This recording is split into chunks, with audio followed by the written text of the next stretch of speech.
인간이 만든 위대한 인공강이라는 의미를 가진 The Great Man-Made River를 구글에 검색하면 이런 결과가 나옵니다. 고대부터 지하에 축적된 신선한 담수를 끌어올려 죽음의 땅 사하라 사막을 비옥한 옥토로 바꾸는 거대한 프로젝트. 흔히 신은 인간을 시험에 들도록 유도해 인간의 능력을 확인합니다. 불가능해 보이는 어려운 일을 인간에게 내렸을 때 인간이 과연 해결해낼 수 있는지를 확인하는 것이죠. 리비아에 건설된 이 위대한 인공강도 어쩌면 신이 인간의 능력을 확인하기 위해 내린 시험이었는지도 모르겠습니다. 하지만 세계 8대 불가사의라고도 불리는 이 무모한 사업을 한국 기업이 완벽하게 성공해냈습니다.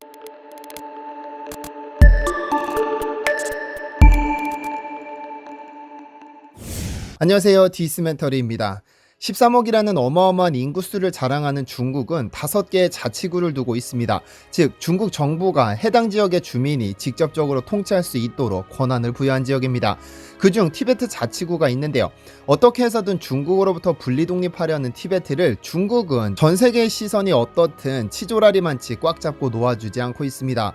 보통 중국이 티베트를 자치구로 잡아두는 이유는 어마어마한 천연자원을 보유했기 때문에 또는 인도와의 직접적인 군사 충돌을 막아주는 전략적 요충지이기 때문으로 알고 있습니다. 그런데 중국이 티베트를 절대로 놓아주지 않는 가장 중요한 이유는 따로 있습니다. 바로 물이죠. 인간은 석유나 천연가스가 없이도 얼마든지 살아갈 수 있습니다. 약간의 불편함은 감수해야겠지만 석유가 없다고 인간이 죽는 것은 아닙니다. 하지만 물은 다릅니다. 인간의 몸은 70%의 물로 이루어졌기 때문에 물이 없이는 단 며칠도 버틸 수 없죠. 그런 의미로 보자면 중국에는 중국인들의 생명을 책임지는 2개의 젖줄이 있습니다. 하나는 양자강 또는 장강이라 불리는 양쯔강, 그리고 또 하나는 황하인데요. 그런데 이 2개의 젖줄의 수원지가 바로 티베트에 있습니다. 양쯔강은 티베트 높은 고원의 빙하에서 시작해 중국 내륙을 통해 황해로 합류하며 황해는 티베트 굴른 산맥에서 시작해 중국 한복판을 가로지릅니다. 이 2개의 강은 중국인들에게는 젖줄입니다. 이렇듯 중국인들의 생명을 손에 쥔 티베트를 분리시켰다가는 인민의 생명줄을 티베트에게 맡기는 꼴이 되기 때문에 중국은 절대로 티베트를 놓아줄 계획이 없는 겁니다. 그런데 그 누구보다 물이 절실한 국가가 있습니다. 바로 중동인데요. 중동은 흔히 전 세계의 화약고라고 부릅니다. 그런데 이렇게 중동이 불안해진 이유도 물에서 비롯됐습니다. 제2차 세계대전이 끝나고 팔레스타인의 털을 잡은 유대인은 제일 먼저 수자원을 장악했습니다. 요르단 강변의 가자지구 그리고 지하수가 매장된 서한지구죠. 그런데 같은 영토에서 생활하는 팔레스타인은 그렇지 못했습니다. 농작물을 재배하기 위한 물은커녕 인간이 마실 물도 없어 고통받았습니다. 한 국가는 지하수를 끌어올려 정원을 가꾸는 마당에 다른 국가는 마실 물이 없어 구정물로 갈증을 가셔야 하는 불공평한 상황이 펼쳐졌습니다. 결국 이스라엘을 못마땅해 하던 중동 국가들은 팔레스타인을 꼬드겨 이스라엘 축출을 시도했지만 이스라엘은 쉽게 무너지지 않았습니다. 이렇게 이스라엘과 팔레스타인 간의 물싸움이 중동의 불안한 정세를 불러왔죠. 그래서 중동은 저주받은 땅이라고 불립니다. 그런데 적어도 물에 있어서만큼은 중동보다 더 저주받은 대륙이 있습니다. 바로 아프리카죠. 죽음의 땅이라 불리는 사막은 식물이 살 수 없습니다. 모래로 이루어진 사막의 특성상 비가 오는 족족 땅속으로 스며들어 물이 고일 틈이 없으니까요. 그래서 아프리카의 많은 국가들은 항상 물 부족에 시달리며 고통 속에서 살아갑니다. 한 국가를 제외하고 말이죠. 한국전쟁이 가까스로 끝난 1953년 지중해를 낀 해양국가 리비아에서는 석유 탐사가 한창이었습니다. 그런데 석유를 탐사하던 중 연구팀은 리비아 한복판에 거대한 지하수가 존재한다는 사실을 발견했죠. 사막에 스며든 빗물이 사라진 것으로 생각했으나 특이하게도 리비아의 지하에 차근차근 모여 있었던 겁니다. 연구팀은 오랜 조사 끝에 보고서를 제출합니다. 리비아 지하에 매장된 지하수는 무려 1만 년 전에 형성된 것이며 그 강에 보관된 물은 무려 35조 톤, 즉 나일강이 200년간 흘려보내는 물과 동일한 양이었습니다. 거대한 지하 세계가 존재한다는 사실이 알려졌으나 이를 마땅히 활용할 방법을 찾지 못했던 리비아는 이를 방치하고 말았습니다. 16년 뒤 리비아 정권을 장악한 독재자가 등장하기 전까지 말이죠.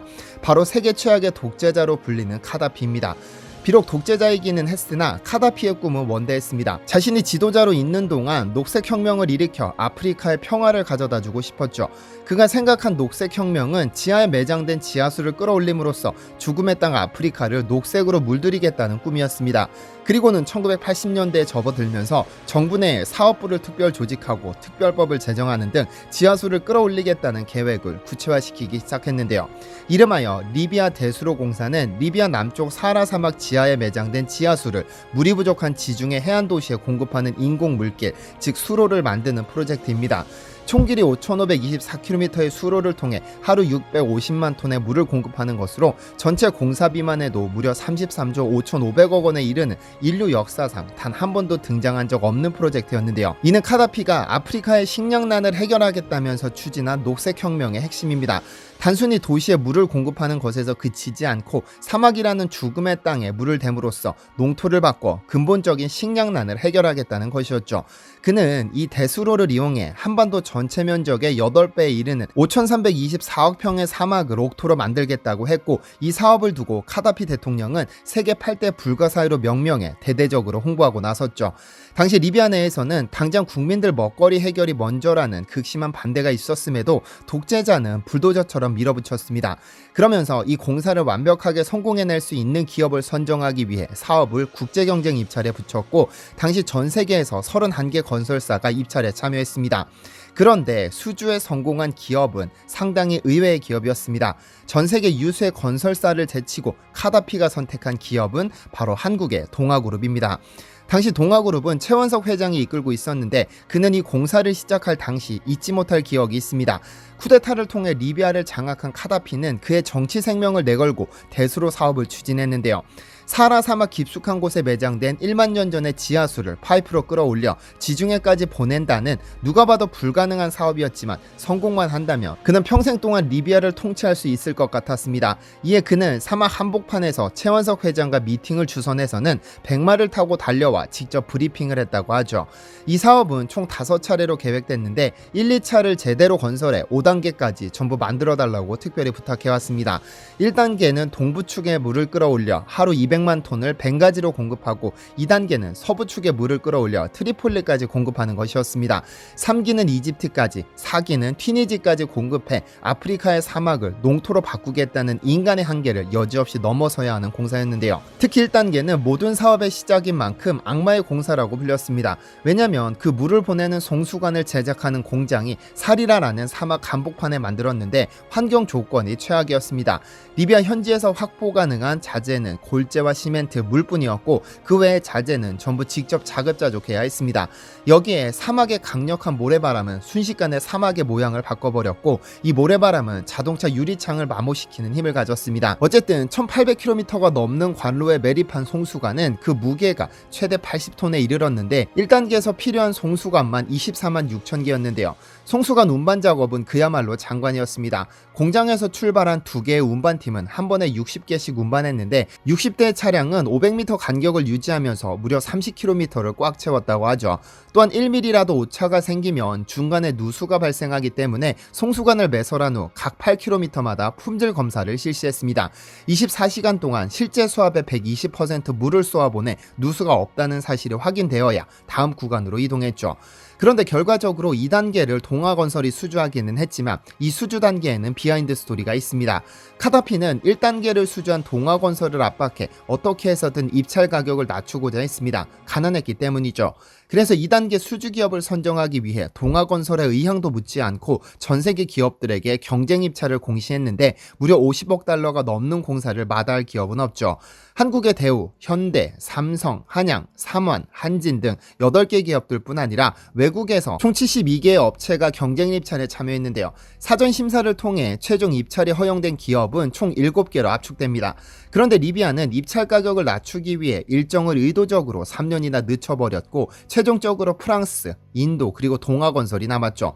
사실 이 공사를 수주하기 위한 프랑스와 인도의 노력은 눈물겨웠습니다.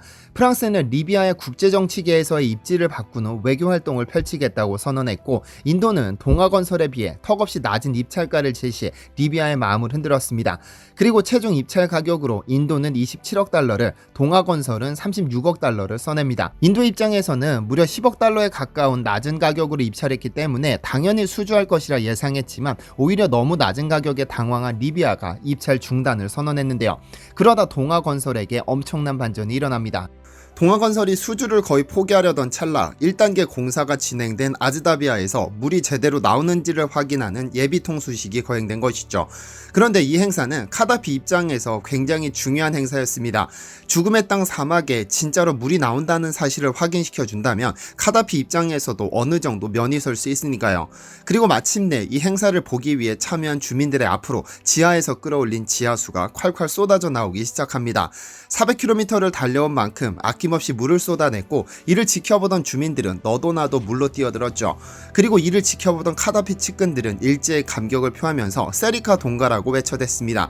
리비아 언어로 세리카는 회사를, 동가는 동아를 그렇게 부릅니다. 어쨌든 이 자리에 참석한 측근 중에는 시알라라는 대수로공사 관리청 수석위원도 있었는데, 그는 이 예비 통수식 직후 카다피에게 동아건설 이외에 다른 회사는 생각도 말라고 충고했다고 하죠.